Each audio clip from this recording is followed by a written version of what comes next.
vem chegando, esse é mais um vídeo do nosso canal Suas Notícias Hoje, 14º salário do INSS, pessoal. Fica nesse vídeo até o final, porque aumentou a pressão. Você já conhece o 14º salário, já sabe do que se trata, apoia essa medida? Se você também apoia, escreve aqui hashtag 14º salário já e vem conferir essa novidade que movimentou Brasília em prol dos aposentados e pensionistas, isso mesmo. E aqui no canal INSS Notícias Hoje você tem voz, então bora lá conferir as principais notícias sobre o INSS para você que recebe qualquer tipo de benefício, seja ele previdenciário ou assistencial. E vem juntinho com a gente então, porque além dos benefícios mais aguardados, vamos falar sobre mitos e verdades sobre auxílio do INSS. Tem nova lei publicada, pessoal.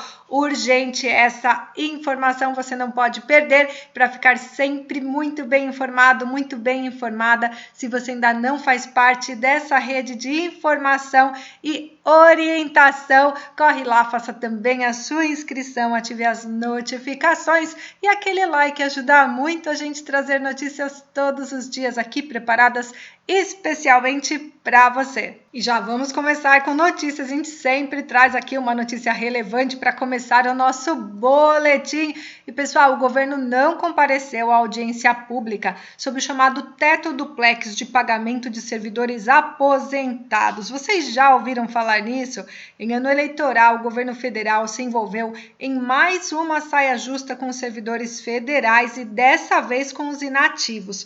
Uma audiência pública na Câmara dos Deputados aconteceu nessa última quarta-feira, dia 18, para discutir uma portaria do Ministério da Economia que permitiu o servidor aposentado que trabalha em cargo de confiança receber mais do que o teto constitucional. Essa medida já foi apelidada de teto duplex, mas nenhum representante da pasta participou da discussão.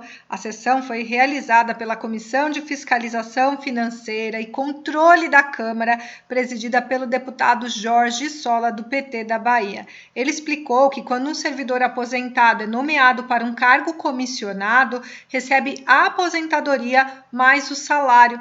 Antes da portaria que foi publicada pelo presidente Jair Bolsonaro em novembro do ano passado, se a soma dos dois valores ultrapassasse o limite constitucional, e vejam qual é esse limite, pessoal, R$ 39.200, era aplicado o chamado abate-teto, que impunha um desconto até a remuneração ficar dentro do limite permitido. Com a nova regra, a verificação passou a ser feita para cada remuneração, ou seja, se separadamente a aposentadoria e o salário estiverem abaixo desse limite, ambos podem ser recebidos integralmente, mesmo que a soma ultrapasse o teto constitucional. Servidores efetivos e militares da ativa que ocupem cargos comissionados ou eletivos continuam sujeitos à antiga regra.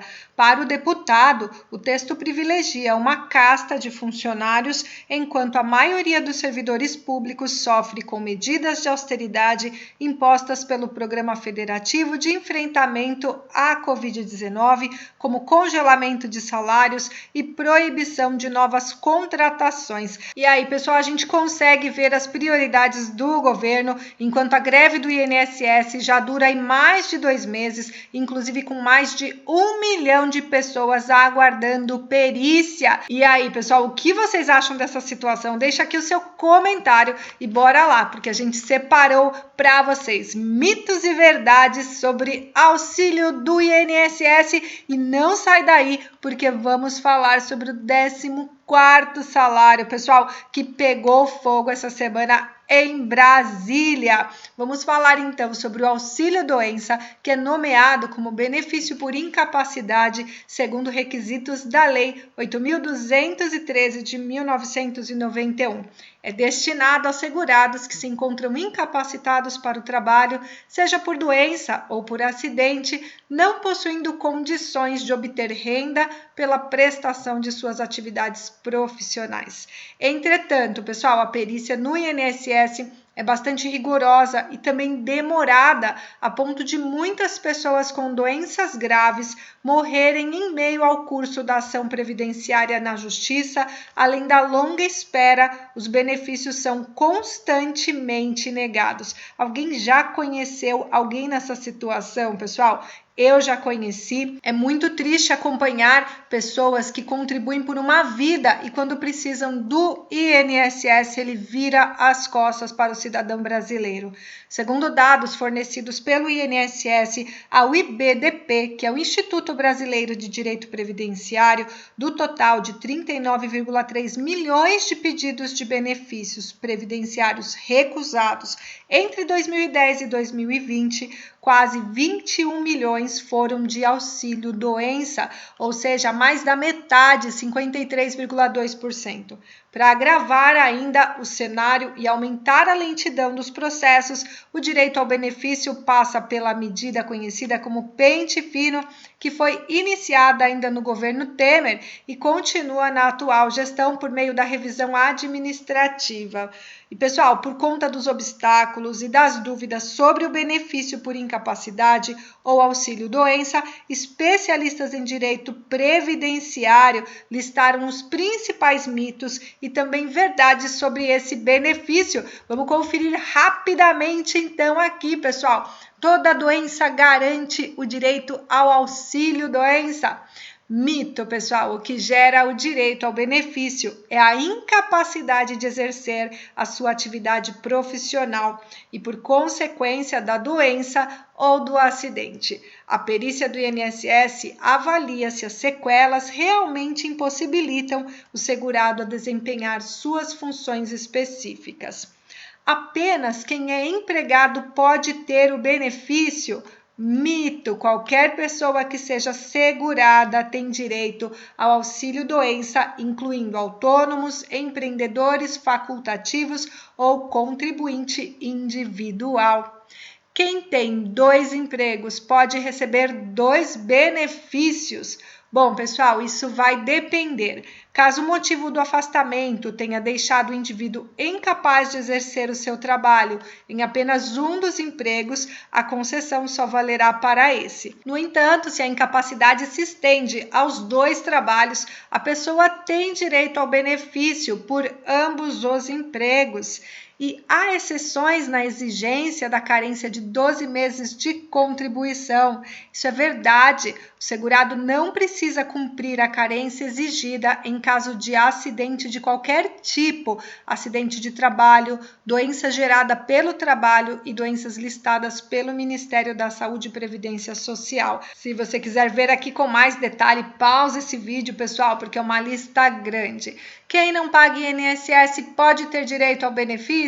Mito. Auxílio-doença é um benefício previdenciário. Sendo assim, apenas quem contribui tem direito ao auxílio, ok, pessoal? Vale lembrar que o indivíduo que deixou de contribuir ainda tem o período de aproximadamente 1 ano como assegurado pela Previdência, podendo receber o benefício também dentro deste prazo. Já para pessoas que perderam o emprego, o período é de aproximadamente 2 anos. O único documento necessário para solicitar o auxílio é o atestado médico. Isso é mito. Além dele, é preciso um relatório médico detalhado e todos os exames que comprovem a incapacidade de o segurado trabalhar. Segundo a advogada, com esses documentos, a perícia do INSS poderá avaliar o comprometimento da enfermidade, o nível de gravidade e também a duração da incapacidade. E aqui, pessoal, quem recebe auxílio-doença não pode trabalhar. Isso é verdade. Segurado em prazo do auxílio-doença não pode exercer atividade remunerada.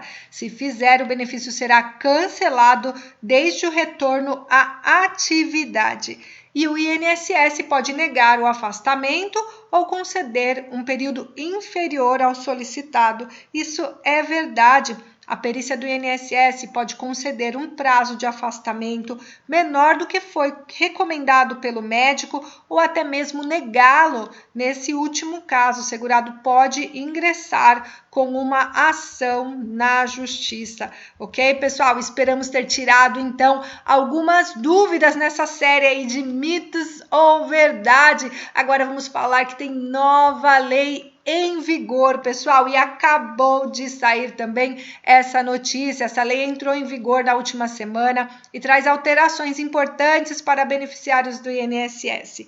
Entre algumas mudanças, a gente destaca a correção de uma brecha na reforma da Previdência, que aconteceu em 2019, e permitia o chamado milagre da contribuição única. Isso mesmo. Esse milagre ele consistia na possibilidade de aumentar o valor da aposentadoria, chegando mesmo a conseguir um benefício pelo teto do INSS através de uma única contribuição ao Instituto. Para entender como isso era possível, é preciso recordar que a reforma de 2019 trouxe para os segurados a possibilidade de descartar contribuições para aumentar o valor do seu benefício. E dessa forma, caso um trabalhador tivesse alcançado o período de carência e também idade mínima para aposentadoria, ele poderia descartar do cálculo do benefício as contribuições de menor valor, de modo a tornar o benefício mais vantajoso. O INSS, no entanto, considera o valor apenas das contribuições feitas após julho de 94, quando entrou em vigor o Plano Real. Contribuições feitas até essa data são, portanto, consideradas apenas na contagem de tempo de contribuição e carência. E agora, então, esse cálculo foi reformulado. Quem tivesse contribuído antes de julho de 94 poderia, então, aumentar consideravelmente o valor inicial da aposentadoria, descartando algumas das contribuições feitas posteriormente e ficando apenas com as mais altas. Numa situação limite, o trabalhador poderia ganhar o teto do INSS caso tivesse alcançado a carência ou contribuído por 14 anos e 11 meses até o Plano Real e fizesse, então, uma única contribuição pelo teto do INSS. A lei criada agora acaba com a possibilidade de aumentar a aposentadoria com a contribuição única ao promover o retorno de um dispositivo chamado divisor mínimo, que tinha sido extinto pela reforma. O divisor mínimo pode impactar no cálculo de muitos benefícios do Instituto e, com ele, caso a soma das contribuições após julho de 94 seja inferior a 108, o somatório dos valores deve ser dividido por 108.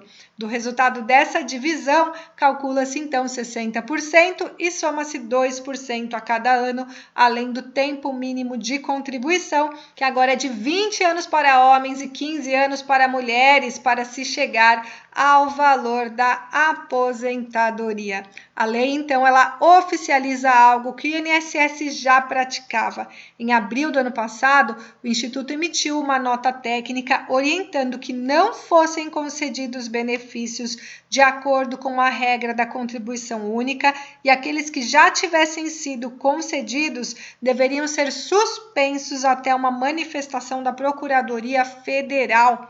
Na nota, o INSS considerava que a concessão de benefícios baseada na brecha era um abuso de direito e um enriquecimento sem causa. Especialistas em direito previdenciário, no entanto, afirmam que a possibilidade foi aberta pela emenda aprovada na reforma da Previdência, o que garantia a legalidade do procedimento. Eles apontam também que quem entrou com pedido de benefício antes do dia 5 de maio, quando a nova lei entrou em vigor, pode ainda conseguir aposentadoria pela regra da contribuição única, baseado no princípio de direito adquirido. Então, pessoal, você que entrou antes do dia 5 de maio e aproveitou a brecha da contribuição única, você saiba que a lei ainda está ao seu favor, está do seu lado, e se o INSS negar, você pode entrar com um pedido na justiça, ok? Se quiser mais informações, deixa aqui pra gente, porque a partir de agora só vamos falar de